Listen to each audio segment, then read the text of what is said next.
Hello and welcome to AutoHebdo Carology Bite Size, our video series where we connect with Canadian automotive industry experts to bring you the latest news and trends shaping the automotive landscape.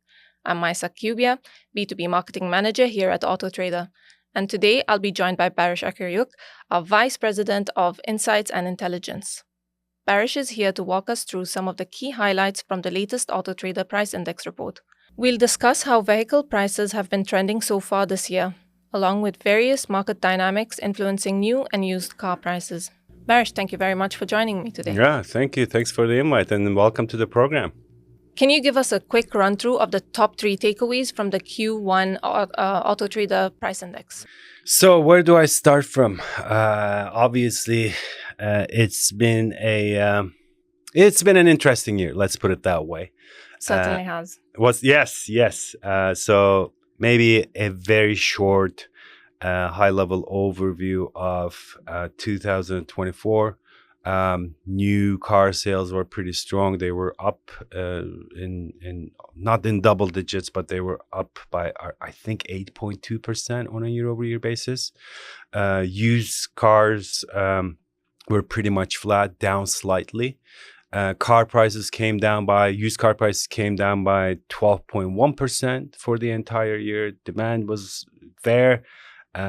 Things were normalized. And then in November, the elections happened down in the U.S. And on January 20th, a new president started his job in the United States, and things have changed since then. So, so maybe just high-level summary of Q1 so far. It was a strong January for both new and used vehicle sales. As I mentioned, the run rate, so to speak, was pretty strong from end of last year. So the trend continued into January. February was a bit iffy, both for new and used. Yeah. 2 reasons. One, if you remember the snowstorm in Ontario, Quebec was pretty bad too. And also the quite a bit of uncertainty around tariffs, obviously. And March was pretty strong. So it's been a bit of a roller coaster Q1. So what we are seeing right now is that March was pretty good, both new and used. And we know that the reason for that is consumers accelerated their purchases in order to prevent from paying more for the vehicles that they're interested in. Yeah. Why? Obviously, when these tariffs are in place, there's going to be some impact on new car prices, which is inevitable. And we know that that's going to drive some consumers away, and that's going to drive some consumers from new to used, and that's going to drive more consumers shopping for used vehicles in order to prevent for more again down the line.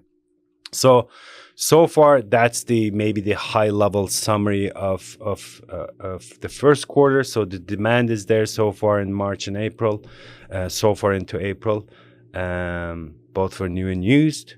That's probably key takeaway number 1. And number 2, obviously, so we've talked about the demand, the supply. Let's talk about supply really briefly. So new car supply it's there. It's actually, we are above 2019 levels. So there's no issues as it is. Looking at the cars that we have on the site and looking at the current sales pace, we have over 60 days worth of supply on the new side, meaning that these inevitable tariff impact on prices, we can absorb some of that on the for the new side. And so far, we haven't seen big fluctuation in new car prices, mostly because of that. But on the other hand, when we look at the supply for used vehicles, that's a different story. So in this forum and different forums, I've talked a lot about the impact of COVID on the used car supply. So we estimated that 1.5 million fewer new cars were sold between 2020 and 2023. Obviously, because these cars were never sold, they'll never make it to the used side. Yeah. So as it is, the supply is a bit constrained. And now add the increase on used car demand to this equation. right? So the demand's increased and supply is constrained. What happens to the prices, which is probably the third takeaway? Prices have already started to pick up slightly, especially for used. In March, it was up by 0.3% on a month-over-month basis, which is, when you think about it, it's not a big number, but it's unseasonal. Usually what happens with used car prices is that used car prices start on the higher side and they come down throughout the year. And in March, we saw a little bit of an uptick. And still a few more days to go till the end of April, but we are seeing a similar trend in April as well. So you mentioned that there's a little bit of an uptick in March. Yeah. So what do you think is going to happen for the rest of the year? Thanks for the difficult question. I don't want to speculate. Look, I'm not going to say it's going to be whatever X, Y, Z dollars, but I can tell you that assuming that these dynamics don't change, I think car prices will go up both for new and used. As mentioned, the demand is there both for new and used for now. And the supply is going to be a little tricky, especially on the used side. So when a situation like that happens, obviously prices are just a manifestation of these market dynamics, and we expect to see a bit of an increase in prices. But that said, I think one nuance that I need to mention here is that, you know how we were talking about the used car supply?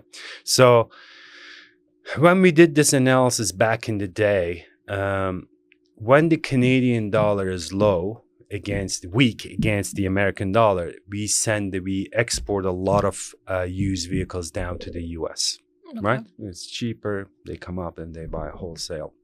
So right now we are sitting around 0.7, something along those lines. So it's Canadian dollar is pretty weak as it is. But because of the tariffs that are applied, obviously they apply to used vehicles as well. So probably we are going to be exporting fewer cars down to the US. Okay. Therefore, that's going to help with the used car supply situation a bit in Canada. So that's the silver lining. But that's good. Yeah. That's good. Yeah. We'll end it on a good note. Let's end it on a good note. It's always great to have you, Baris, and we'll be sure to bring you back for more automotive industry insights, for sure. So thanks again for joining us.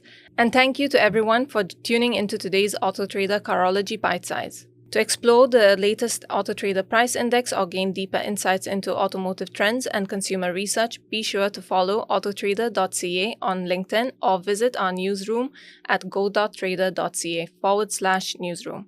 We look forward to seeing you next time on AutoTrader Carology Bite Size.